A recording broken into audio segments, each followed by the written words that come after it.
Welcome to The Explainer. So let's just dive right into this because today we're exploring a deeply comforting and honestly pretty surprising truth about Zen practice. Look, if you're feeling exhausted, overwhelmed, or just completely burnt out by the insane pace of modern life, you are absolutely in the right place.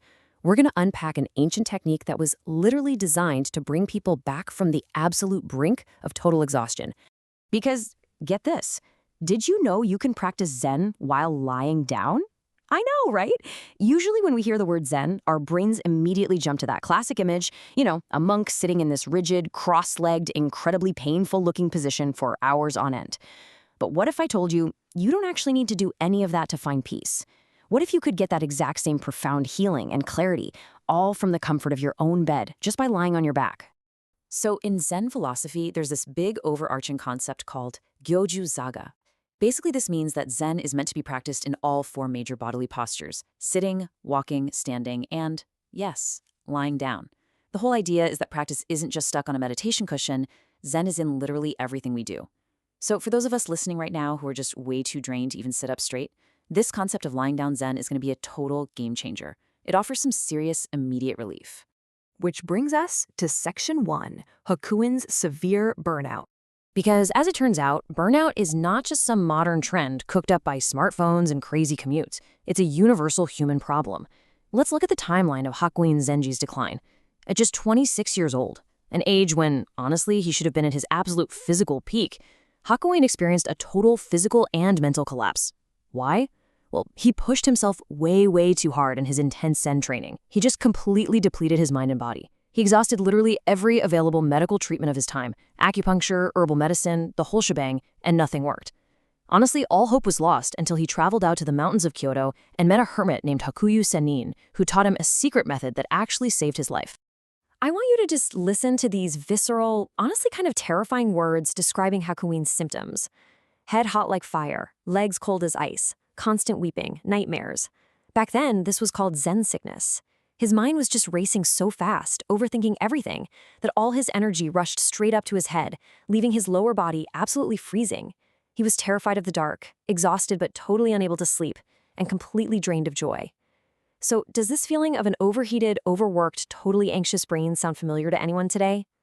Let's move into Section 2, the Nikan healing method. To cure this profound sickness, the hermit taught Hakuin something called Nikan, which roughly translates to inward observation. It's this incredibly powerful visualization method. Remember how Hakuin's head was hot like fire because all his energy was trapped up in his overactive brain? Well, Nikan works by consciously forcing that chaotic mental focus downward. You actively move your attention away from those spinning, looping thoughts and physically anchor that vital energy deep down into your lower body. To actually do this, Zen master Matsutake Kanzon Roshi taught a really simplified mantra. You just repeat this in your mind to help guide that energy downward. Let these words just kind of wash over you for a second. My tendon and legs are my true self. My tendon and legs are my true home. My tendon and legs are my peaceful world. By silently repeating this rhythm, you're essentially convincing your overworked brain that safety and peace aren't found in overthinking, but in simply grounding yourself in your own physical foundation. All right, let's break down the exact mechanics of how this visualization works. First, you focus your awareness on your Kike tendon. This is just a spot in your lower abdomen, right below your belly button. Second, you imagine pushing all your breath and energy down through that spot, into your legs, and all the way down to the soles of your feet. And third, you visualize your entire lower body just filling up with this pure, revitalizing energy. Master Hakuin actually said that when you do this correctly over a period of time, your lower abdomen practically becomes firm like a gourd, just packed with deep, stable vitality. And meanwhile, your head finally becomes cool, clear, and quiet. Now for Section 3, Sleeping Zen for today. The best part is, you really don't need to be an 18th century monk recovering in a mountain cave to use this wisdom right now. Actually, if you compare the ancient Nikan method to a modern mindfulness body scan, it is wild how timeless this really is. If you've ever fired up a meditation app, you've almost certainly done a body scan, right? Where you slowly move your awareness from your toes up through your body to relax your muscles. That modern psychological technique is exactly what Hakuin was doing hundreds of years ago. By consciously scanning and pushing your awareness down to your feet and your abdomen, you're practicing a historically proven method of regulating your nervous system. Recently, this ancient Nikan method was actually adapted for our modern crises into something called Zazen, or Sleeping Zen. It was created by an experienced physical therapist specifically to help rehabilitate COVID-19 patients who were dealing with just severe physical and respiratory exhaustion. The whole thing is done entirely lying down in bed, and here is the absolute genius mechanical detail. Unlike traditional meditation, you keep your knees bent while lying on your back. This specific posture completely takes the strain off your lower back, so it lets your body just fully, totally surrender to the mattress. So, Nisa Zen lets you comfortably practice healing Zen even when you're sick or completely exhausted in bed.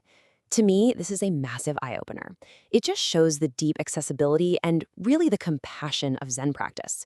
You don't have to force yourself into some perfectly disciplined sitting posture when you've literally got nothing left in the tank. If you're sick, if you're drained, if you're just recovering from a brutal week, you can literally lay on your bed, bend your knees, focus on your lower body, and practice profound healing. Let's wrap things up with Section 4, your daily practice. I'd actually love to invite you to try a really simple grounding technique with me right now. This is a preliminary breathing exercise you can use before you lie down for your sleeping Zen tonight. If you're sitting up, just follow these steps with me. First, ground your feet firmly into the floor. Really feel the earth supporting you. I mean, it's been holding humanity up for thousands of years, right? Second, inhale deeply through your nose, and as you do, forcefully lift your shoulders way up high towards your ears. Pull them up, up, up. And third, exhale strongly with an open mouth, and at the exact same time, drop your shoulders completely. Just imagine you're forcefully expelling all those heavy anxieties, all that accumulated stress stored up in your chest, straight out of your body. Let's just drop all that heavy baggage right here, right now. Now, once you've forcefully exhaled all that stale, anxious energy, just gently close your mouth. Inhale some fresh air through your nose. Let it reach every single corner of your body.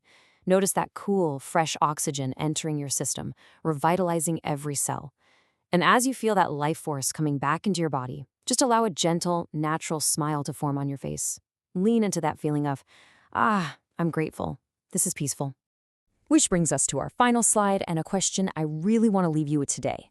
What worries will you forcefully exhale today to find your true peaceful self? Because burnout happens when we hold on to the fire in our heads and completely forget about the strong, grounded foundation of our bodies. So tonight, when you're feeling exhausted, remember Hakun. Remember Gyoju Zaga. You have total permission to lie down, bend your knees, sink your energy into your lower abdomen, and just let the bed carry your weight. Thank you so much for joining me to explore this incredible source material. Let that fresh air in, and I'll see you on the next explainer.